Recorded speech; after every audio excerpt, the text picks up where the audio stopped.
Tulip Siddiq is Labour's city minister and anti-corruption czar, so it's ironic that she faces mounting calls for resignation over allegations surrounding undeclared property gifts linked to her family and linked to ties or with ties to Bangladesh's ousted Awami League government. And the revelations underscore significant concerns about transparency, ethics, and the potential foreign interference and influence in British politics. At the centre of the controversy lies Siddiq's acquisition of a two-bedroom flat near King's Cross in 2004. The flat, worth approximately £700,000, was originally purchased in 2001 by Abdul Muttalif, a developer with ties to the Awami League, and Siddiq claimed initially that her parents bought the property, but recent disclosures reveal it was transferred to her as a gift of gratitude for financial assistance her parents provided to Muttalif. And Siddiq denies any wrongdoing, citing legal advice that the gift exempted her from stamp duty. Further complicating matters, Siddiq rents a £2.1 million home owned by Abdul Karim, another Awami League affiliate, and critics argue that such relationships therefore raise red flags about undue influence and the propriety of her role as a government minister, particularly with a brief about ethics.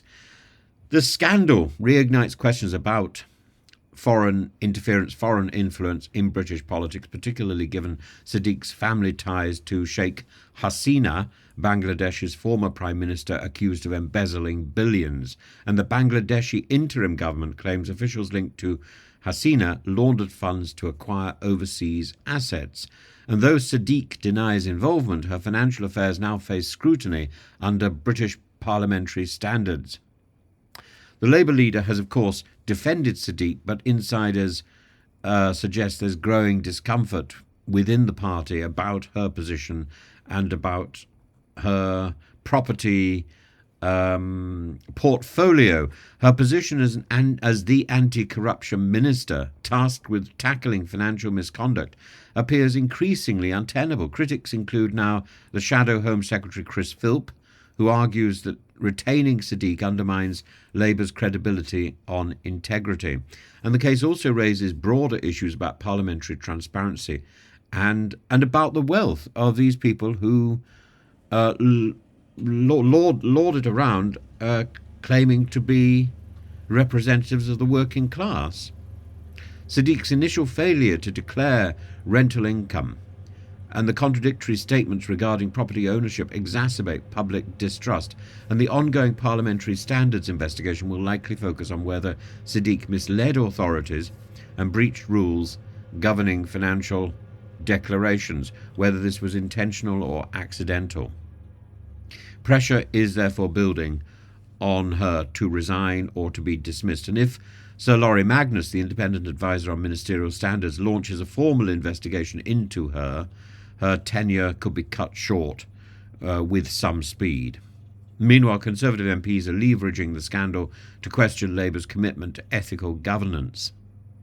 But, this is just one of many scandals involving large sums of money which is being used by Labour ministers. They're saying one thing, they're doing another. And only yesterday there's a story about this enormous bill for a dinner in the centre of London. Enormous bill. Why?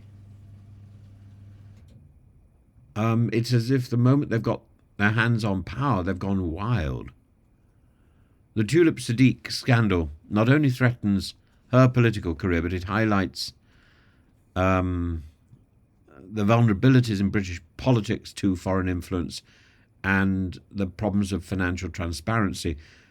But I think more than that, it's about the irony and the hypocrisy of saying one thing and doing another.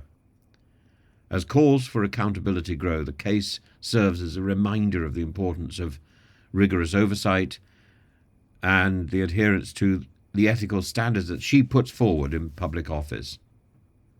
She is the person responsible for promoting ethics, and she is caught in this ethical mess.